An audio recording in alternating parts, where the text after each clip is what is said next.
30 में से पिछली बार 24 हारी थी समाजवादी पार्टी। इस बार क्या होगा? आप बहुत आंकड़े बता रहे हैं, बहुत वाहवाही कर रहे हैं कि आपने बताया, आपने कहा, आप सब जानते हैं। अगर आपको इतना ही पता है तो ये बता दीजिए 30 में से कितनी जीतेगी?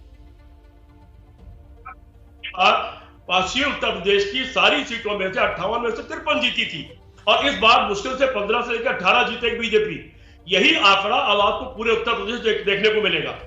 ठीक है, राकेश त्रिपाठी जवाब दीजिए। मौर्य साहब मैं आ रहा हूं।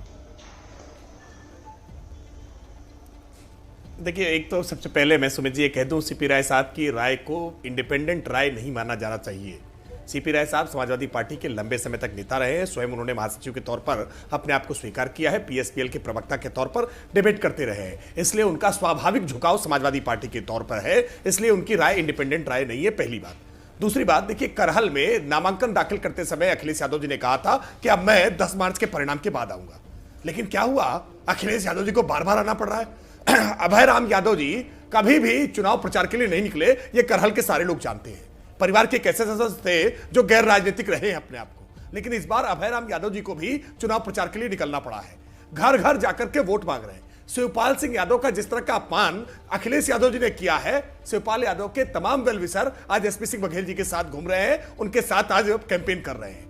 वास्तविकता में जो यादव परिवार है, उस परिवार के भीतर भयंकर फूट है। उनके परिवार के कई सदस्यों ने भारतीय जनता पार्टी को ज्वाइन कर लिया है। मैं मैनपुरी का उदाहरण आपको दूं पूरे लोकसभा चुनाव का। अभी आपने अभय राम यादव का नाम लिया, शिवपाल यादव का नाम लिया, ये सब लोग साथ ही में दिखाई दे रहे हैं। राकेश भाई, ये सब साथ ही में दिखाई दे रहे हैं, बिखराव नहीं दिखाई दे रहा। बिखराव हुआ करता था, चचा अलग थे, चचा साथ आ गए हैं, साइकिल के सिंबल पे चुनाव भी लड़ रहे हैं। आज प्रचार क्या, रथ में एक साथ सवार थे, नेताजी भी थे, चाचा भी थे और भतीजे भी थे। तस्वीरें चल रही हैं।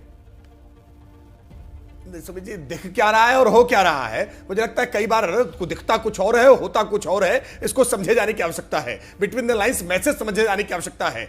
देखिए, मुलायम सिंह यादव का आज करहल में जाना, मैं तो पूछूंगा आज कि भाई मुलायम सिंह जी और किन किन सीटों पर चुनाव प्रचार करने के लिए गए हैं। अपने बेटे की इज्जत बचाने के लिए सारी ताकत झोंकी है पूरे परिवार के सांसद है भाई, लेकिन उसके बावजूद परिवार की मैनपुरी के सांसद भी तो हैं। अगर वो नहीं आते तो आप ये कह देते कि अपने बेटे के प्रचार में नहीं आए, परिवार में बिखराव है, टूट है। चित भी मेरी, पट भी मेरी। राकेश त्रिपाठी, प्रवक्ता का तो काम ही यही है, हर चीज को अपने पक्ष में मोड़ लेना। उन्होंने तो खुद कहा था प्रचार करने की जरूरत है, उन्होंने तो सुमित जी, अखिलेश जी ने खुद कहा था मैं प्रचार करने नहीं आऊंगा, अब मैं 10 मार्च के बाद आऊंगा। आप टीवी चैनल्स पर दिए गए उनके इंटरव्यू देख लीजिए, नामांकन के दिन हताशा में आकर के जिस तरह से प्रोफेसर एसपी सिंह बघेल जी के काफिले पर हमला किया गया, मुझे स्वयं थ्रेटन किया गया है, मुझे धमकी की कॉल आ रही है, क्योंकि मैं मैनपुरी गया था। मैनपुरी जाने वाले भारतीय जनता पार्टी के कार्यकर्ता, ये तो बड़ी बात आप कह रहे हैं।